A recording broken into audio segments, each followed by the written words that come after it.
ஃபஜ்ரை சூரியன் உதயமானதற்கு பின்னால் தொழுவார்கள். அல்லாஹ் ஏற்றுக்கொள்வானா? அல்லாஹ் ஏற்றுக்கொள்வானா?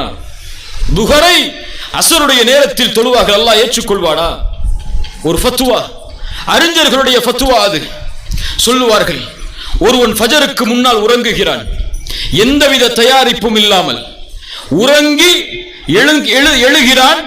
சூரியன் உதயமானதற்கு பிறகு, சூரியன் உதயமானதற்கு பிறகு ஃபஜ்ர் தன் மீது கடமை என்று தெரிந்தும் தொழாமல், வேண்டுமென்றே தயாரிப்புகள் இல்லாமல் உறங்கிய இந்த வாலிபன் எழுந்து எத்துணை முறை ஃபஜ்ரை தொழுதாலும் அல்லாஹ் அந்த ஃபஜ்ரை அங்கீகரிக்க மாட்டான். அல்லாஹ் ஏற்றுக்கொள்ள மாட்டான். அல்லாஹ் அங்கீகரிக்க மாட்டான். அல்லாஹ் அந்த தொழுகையை அவன் தொழுது முடிப்பதற்கு முன்னால் தூக்கி எறிவான். தொழுகையா இதெல்லாம்? அல்லாஹ்வுடைய அழைப்பை கேட்டதற்கு பிறகும், ஹய்யா அலஸ் ஸலாஹ் என்ற அழைப்பை கேட்டதற்கு பிறகும் தொழுகைக்கு செல்லாமல் உறங்கக்கூடிய உள்ளங்கள் எல்லாம் முஸ்லிம்களின் முஃமின்களின் உள்ளமா? நபித்தோழர்கள் சொல்லுகிறார்கள், எங்களுடைய காலத்தில் நயவஞ்சகர்களை தவிர வேறு யாரும் ஃபஜ்ரை விட மாட்டோம்.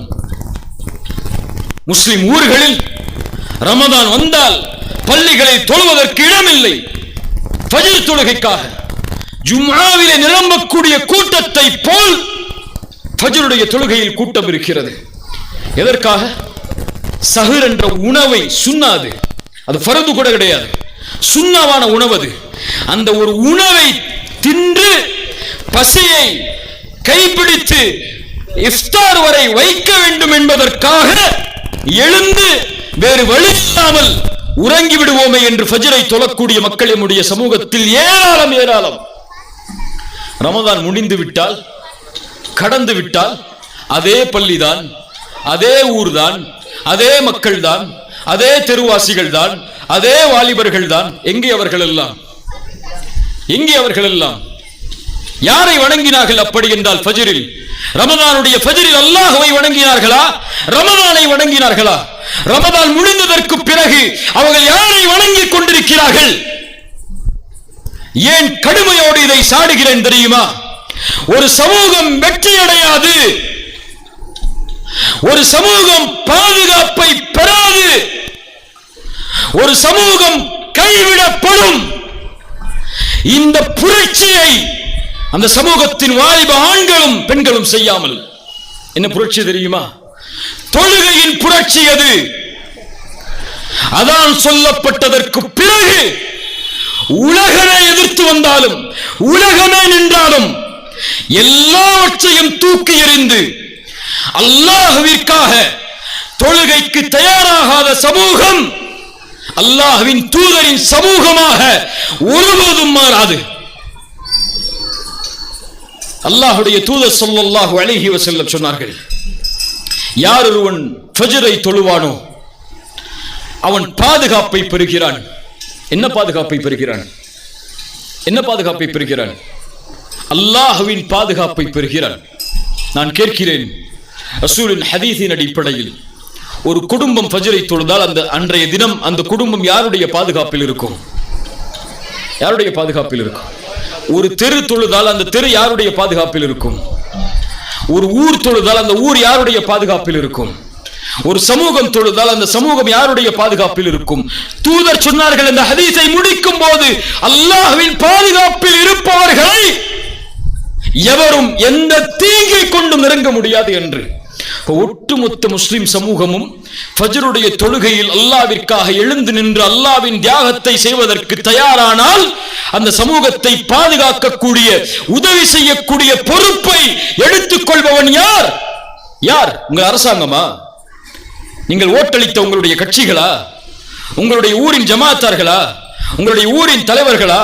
அது சமூகத்தை தலைமை தாங்கக்கூடிய இயக்கத்தின் தலைவர்களா உங்களை பாதுகாப்பார்கள்? ஃபஜ்ரை தொழுதால் யாரை யார் பாதுகாப்பார்கள்? அல்லாஹ் பாதுகாப்பான். யன்சுருக்குமுல்லாஹு ஃபலா காலிப லக்கும். அல்லாஹ் உங்களுக்கு உதவி செய்தால், அல்லாஹ் உங்களுக்கு வெற்றி அளித்தால் அந்த வெற்றியை யாரால் மிகைக்க முடியும்? குர்ஆன் கேட்கிறது.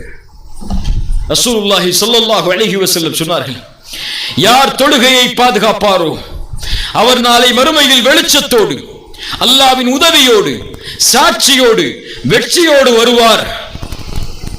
யார் தொழுகையை பாதுகாக்கவில்லையோ அவர் தொழாதவர்கள் அல்ல, தொழுகையை மறந்து வாழ்பவர்கள் அல்ல, தொழுகையை விடுபவர்கள் அல்ல, தொழுகையை பாதுகாப்பவர்கள், நேரம் தவறாமல் தொழுபவர்கள். யார் நேரம் தவறாமல் தொழுதார்களோ அவர்கள் நாளை மறுமையில் வெற்றியாளர்கள். நேரம் தவறி தொழுகையை பாதுகாக்காமல் தொழக்கூடியவர்கள், ரசூலுடைய வார்த்தை, நாளை மறுமையில் வெற்றி அடைய மாட்டார்கள். அல்லாஹ்வின் உதவி கிடைக்காது, அல்லாஹ்வின் சாட்சி அவர்களுக்கு கிடைக்காது.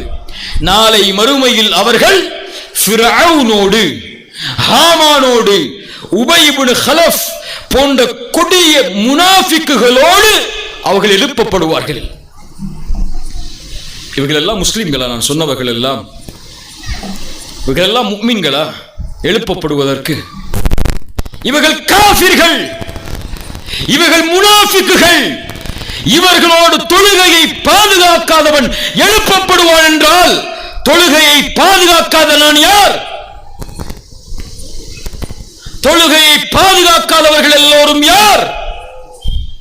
ரசூலுடைய ஹதீஸின் அடிப்படையில் அல்லது எந்த அறிஞர்களை எல்லாம் பெரும் அறிஞர்களாக இந்த சமூகம் போற்றுமோ, இமாம் ஷாஃபிஈ, அபு ஹனீஃபா, இமாம் மாலிக், அஹ்மத் பின் ஹம்பல் ரஹிமஹுமுல்லாஹ், இந்த 4 பெரும் இமாம்களுடைய ஒட்டுமொத்த ஃபத்வாவும் என்ன தெரியுமா? அதை ஷாஃபி இமாமை பின்பற்றக்கூடிய மக்கள் பின்பற்றுவார்களா? ஹனஃபி இமாமை பின்பற்றக்கூடிய மக்கள் பின்பற்றுவார்களா? மாலிக் இமாமை பின்பற்றக்கூடிய மக்கள் பின்பற்றுவார்களா? அந்த ஃபத்வாவை சொன்னால் தொழாத ஒரு ஆணுக்கு தொழுகை உடைய ஒரு முஸ்லிம் பெண் ஹலால் கிடையாது.